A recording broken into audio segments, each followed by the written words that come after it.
Story 1: Caught him cheating. While I'm helping plan his father's funeral. Life has a strange way of entangling our emotions, twisting them into knots that seem impossible to untangle. Our situation, messy as it was, seemed to reach its nadir in the most unexpected and heartbreaking way. Just a few weeks ago, after years of enduring my partner's infidelities, we mutually decided to separate. It wasn't an easy decision, but his incessant cheating with escorts, strippers, and random women had finally eroded the last vestiges of trust and respect between us. We have a baby together, and with me being on leave and not working, I agreed to move out in August. Until then, we were coexisting in a tenuous ceasefire. In the initial weeks after our decision to part ways, there was little engagement between us. The house was filled with an eerie silence, punctuated occasionally by his attempts to kiss me or profess his undying love. He claimed, quite vehemently, that he hadn't cheated since our baby was born. These moments felt like echoes from a distant past, surreal and hollow. I had built up walls around my heart, fortified by the pain and disappointment of his repeated betrayals. Little did I know that the worst was yet to come. A few days ago, his father passed away. It was a devastating blow, one that shook him to his core. Despite the animosity between us, I couldn't help but feel a surge of empathy and compassion.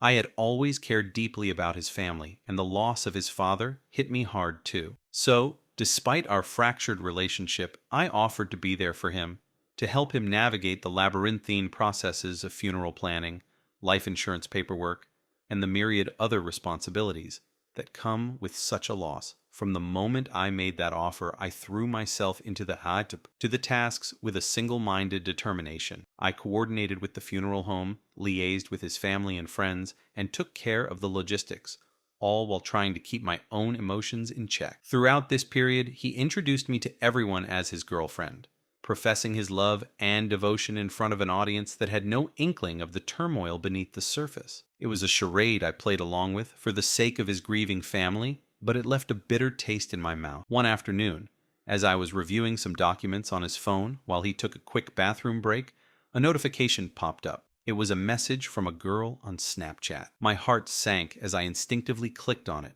unable to quell the gnawing suspicion that had haunted me for years.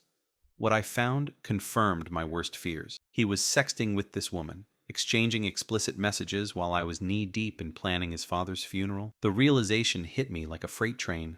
This wasn't a one-time lapse. It was a pattern, one that had continued even after we had our baby. The messages revealed a long-standing affair. She lived in a city he frequently visited for work, and their conversations were filled with plans for future rendezvous. It was clear that his supposed work trips were nothing more than elaborate cover stories for his escapades. As I scrolled through the messages, my mind raced. How could he find the time and inclination to cheat even now, in the midst of such profound grief? When he returned from the bathroom, I quickly exited the messages and tried to compose myself.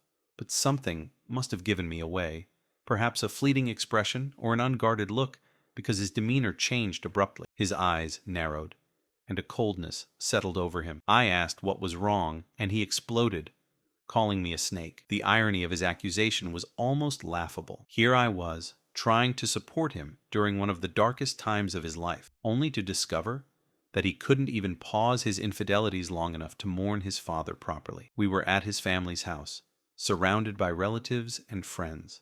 I didn't want to cause a scene, so I tried to diffuse the situation and end the conversation. But things escalated quickly. In a fit of rage, he threw a glass of water at me while I was holding our baby. The cold water soaked my clothes, and I stood there, stunned and humiliated. His sister, who had witnessed the incident, rushed over to intervene. She pulled me aside and, to my utter disbelief, began to lecture me on the virtues of staying with him for the sake of our baby. According to her, all men cheat, and it was something I should accept if he provided for us. Her words were a twisted reflection of the toxic family dynamics that had enabled his behavior for so long. I felt trapped in a surreal nightmare, where the values of loyalty and respect had been distorted beyond recognition. Despite all these challenges, I haven't given up hope. I hold on to the belief that there is someone out there for me, someone who will see past my flaws and insecurities and love me for who I am. I daydream about meeting this person, how our first date would go, the excitement of discovering each other's quirks and interests. These thoughts keep me going, even on the darkest days. It's frustrating to feel so powerless in my own life. I know that many of my issues are within my control, yet changing long established habits and mindsets is incredibly difficult. There are days when I feel optimistic and motivated, and then there are days when the weight of my loneliness is almost too much to bear. On those days, the desire for companionship is so intense that it feels like a physical ache. I sometimes wonder what it would be like to have someone to share my life with, to have a partner who supports me, who I can support in return, someone to share my triumphs and failures with, to laugh with, to hold when things get tough. I want to experience the little moments that couples often take for granted. Waking up next to someone, cooking together, watching a movie while snuggled on the couch. These simple pleasures seem like distant dreams to me, but they are what I long for the most. When I see happy couples, I don't feel jealousy as much as a deep sense of yearning. I don't begrudge others their happiness.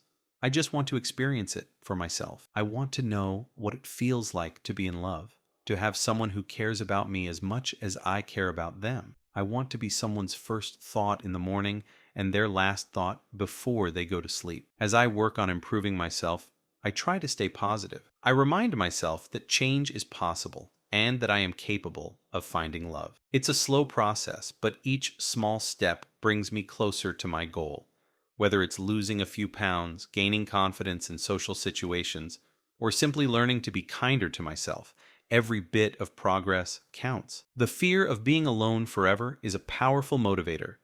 It drives me to keep trying, even when it feels like an uphill battle. I don't want to look back on my life with regret, knowing that I didn't do everything I could to find happiness. I want to look back and be proud of the effort I made, regardless of the outcome. To anyone reading this who feels the same way, know that you are not alone. There are many of us out there struggling with the same fears and insecurities.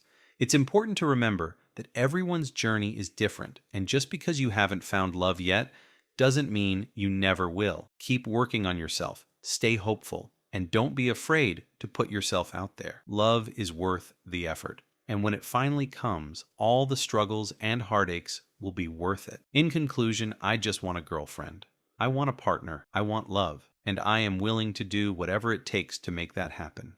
It's a long road ahead, but I am determined to walk it, step by step, until I find the happiness I seek. Desperate to leave, I asked him for the car keys, but he refused.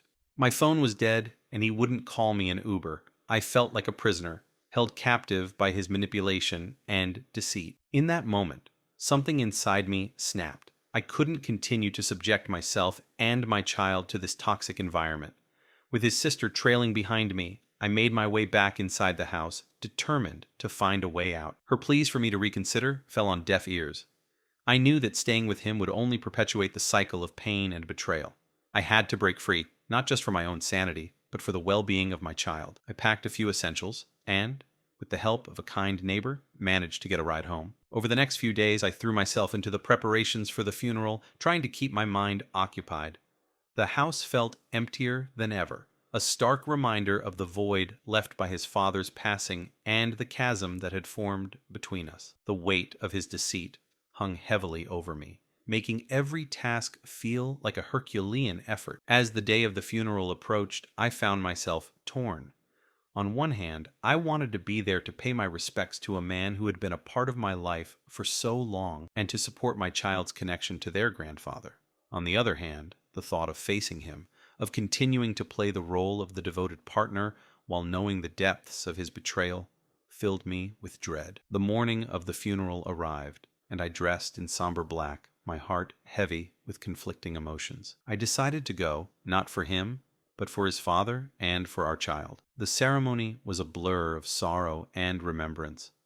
I stood by his side, a silent pillar of support, even as my own heart ached with the weight of unspoken words. As we stood by the graveside, the finality of it all hit me. The end of a life, the end of a chapter in our relationship, and the beginning of a new, uncertain journey. I looked at him, his face etched with grief, and felt a pang of sympathy. But it was tempered by the knowledge that his actions had irrevocably changed the way I saw him. In the days that followed, I began the arduous process of disentangling our lives. I focused on finding a new place to live, securing a job, and building a future for myself and my child. His sister continued to reach out, trying to persuade me to stay, but I remained resolute. I knew that I couldn't let myself be drawn back into the web of lies and deceit. It wasn't easy. There were moments when the enormity of it all threatened to overwhelm me, but I drew strength from the knowledge that I was making the right decision for myself and for my child. I reached out to friends and family, seeking their support and guidance. Slowly, I began to rebuild my life, piece by piece. Looking back, I realized that his father's death, while tragic, had been a catalyst for change. It had forced me to confront the reality of our relationship and to take decisive action. It had shown me the importance of self-respect and the need to set boundaries. Most importantly, it had reminded me of the strength I possessed, even in the face of seemingly insurmountable challenges. As I settled into my new life, I found a renewed sense of purpose.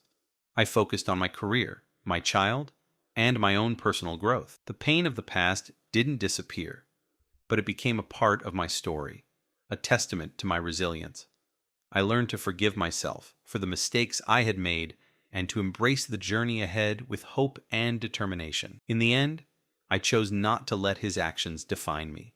I chose to rise above the pain and to create a life filled with love, respect, and authenticity. And in doing so, I discovered a strength I never knew I had, a strength that would carry me through whatever challenges lay ahead.